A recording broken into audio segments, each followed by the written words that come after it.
Assalamualaikum warahmatullahi wabarakatuh. Hai sahabat semua, dimanapun kalian berada, semoga sehat selalu dan selalu dalam lindungan Allah. Bertemu lagi dengan saya Martina di channelnya Edukasi dan Tutorial. Baiklah, pada kesempatan ini saya ingin berbagi tentang air mutlak dan air musta'mal. Sebelumnya teman-teman, sebelum mengkaji lebih dalam, kita harus tahu lebih dulu apa definisi ataupun perbedaan di antara keduanya. Oke, yang pertama, air mutlak. Air mutlak ini merupakan air suci lagi menyucikan. Air ini sifatnya suci, tapi dia bisa untuk menyucikan yang lain ya teman-teman. Makanya air mutlak ini bisa kita gunakan yang pertama untuk menyucikan diri kita dan juga menyucikan barang-barang seperti peralatan yang terkena najis misalnya. Sedangkan air musta'mal itu merupakan air bekasan dari bersuci teman-teman ya. Dalam artian air sedikit yang air suci tapi tidak dapat menyucikan, itu lebih mudah dipahami. Jadi air musta'mal ini merupakan air suci namun tidak menyucikan. Maksudnya air musta'mal ini suci namun dia tidak bisa menyucikan yang lain. Oleh karena itu air musta'mal ini dia tidak bisa kita gunakan untuk berwudu misalnya, nggak bisa kita gunakan untuk menyucikan diri kita, misalnya berwudu ataupun mandi junub. Yang kedua, air musta'mal ini juga tidak bisa kita gunakan untuk menyucikan barang-barang lain yang terkena najis misalnya. Oke, setelah kita tahu perbedaan keduanya ataupun definisi dari masing-masing air tersebut, selanjutnya kita juga harus tahu kapan suatu air itu disebut mutlak dan kapan air itu disebut musta'mal. Oke, kita jawab satu-satu. Air mutlak. Jadi yang dikatakan dengan air mutlak ini adalah air yang jumlahnya menurut Imam Syafi'i dalam ilmu fikah, dalam kitab fikah itu disebutkan air 2 kulah itu sebanyak 500 liter Baghdad ya teman-teman. Jadi kalau bahasa kita itu 291 liter. Kalau gambarannya itu ukuran kulah kita volumenya 1 meter kali 1 meter kali 20 cm. Jadi volume air 2 kulah gambarannya seperti itu teman-teman. 1 meter dikali 1 meter dikali 20 cm. Jadi kalau kurang dari itu berarti tidak disebut air 2 kulah ya. Namun bukan berarti air mutlak ini harus air 2 kulah ya teman-teman.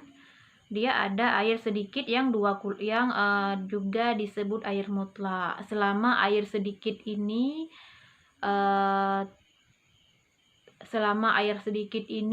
tidak musta'mal, itu berarti air sedikit ataupun air yang di bawah 2 kulah itu masih dikatakan air mutlak, alias air yang masih bisa kita gunakan untuk bersuci ya teman-teman. Oke, yang kedua adalah kapan air disebut musta'mal. Jadi kita pahami saja melalui definisinya ya. Jadi yang dikatakan air musta'mal ini dia air bekasan dari pembasuhan anggota wajib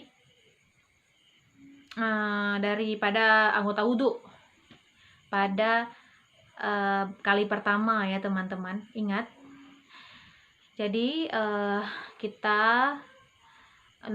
saat berwudu itu anggota wudhu yang wajib kan kita tahu ya, sebagaimana kita ketahui salah satu anggota wajib daripada anggota berwudu itu salah satunya adalah wajah, ya, membasuh muka. Jadi membasuh muka itu merupakan rukun daripada wudu. Oleh karena itu, basuhan pertama dari mencuci muka, nah jadi air bekasan dari mencuci muka pada kali pertama itu baru dikatakan air mustakmal, ya.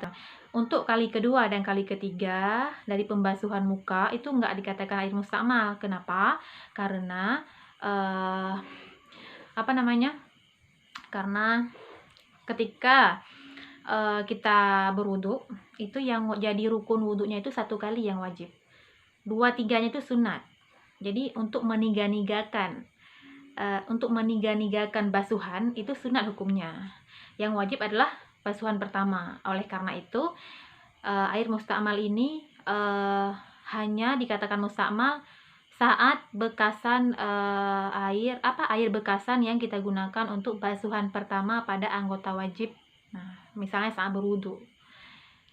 Selanjutnya, kapan air bekasan wudu pada anggota wudu itu dikatakan mustakmal? Nah, paham nggak soalnya teman-teman? Jadi ceritanya, pertanyaan ini pada kasus ini, air bekasan wudu itu jadi mustakmalnya di anggota kita, di anggota tubuh kita. Kalau cerita sebelumnya, air mustakmal itu kan bekasan wudu pada basuhan pertama. Jadi air yang jatuh itu air mustakmal namanya, ya kan? Sekarang air bekasan kita masih ada di anggota kita. Jadi kan kasusnya gini, contoh kasusnya, ya. Kita membasuh wajah. Jadi saat kita membasuh wajah itu kita kan membasuhnya begini misalnya, ya. Kita ambil air, kita basuh dari sini sampai ke sini. Itu yang benarnya teman-teman ya. Itu yang betulnya. Jadi sebelum kita membasuh wajah, kita harus tahu dulu yang mana yang dikatakan wajah, ya. Jadi yang dikatakan wajah itu adalah dimulai dari batasan, dari atas ini batasan rambut ini sampai ini kan ada nih, sampai batasan rambut ini sampai sini, sampai batasan telinga sampai sini, sampai bawah ini sampai bawah ini nggak termasuk wajah. Jadi hati-hati kalau kita membasuh wajah tapi yang kita alirkan ke bawah ini kemudian kita bawa ke sini, nah itu membuat air mustakmal. Dalam artian basuhan pertama pada pembasuhan muka itu nggak sah, ya. Maksudnya gini, kita membasuh dari sini, kita bawa ke sini, pas di sini kan anggotanya udah lain nih, kan anggotanya udah lain. Anggota ini kan wajah, ini kan udah lain nih, bukan wajah. Jadi saat perpindahan tangan kita dari sini ke sini itu membuat air mustakmal, teman-teman. Jadi air mustakmal ini nggak bisa lagi kita gunakan untuk berwudu. Maksudnya nggak bisa kita bawa lagi ke sini, ya. Nah, jadi kan wajah kita kan nggak kita basuh sempurna. Jadi kita harus ulang lagi basuhan pertama. Gitu maksudnya teman-teman. Jadi hati-hati di situ, ya, teman-teman. Kemudian begitu pula pada kasus mandi junub misalnya. Pada mandi junub, misalnya kita mandi kita mandi kan dari ujung rambut sampai ujung kaki. Jadi kalau air yang mengalir dari misalnya dari rambut, kepala dia mengalir sendiri itu nggak berubah jadi mustakmal airnya. Yang kapan juga dikatakan mustakmal? Saat air itu berpindah, bukan mengalir. Kalau mengalir nggak jadi masalah. Kalau mengalir itu masih dikatakan air mutlak, masih bisa untuk digunakan bersuci. Sedangkan saat air berpindah, misalnya dari wajah kita jatuh ke kaki, air yang jatuh ke kaki itu udah namanya mustakmal.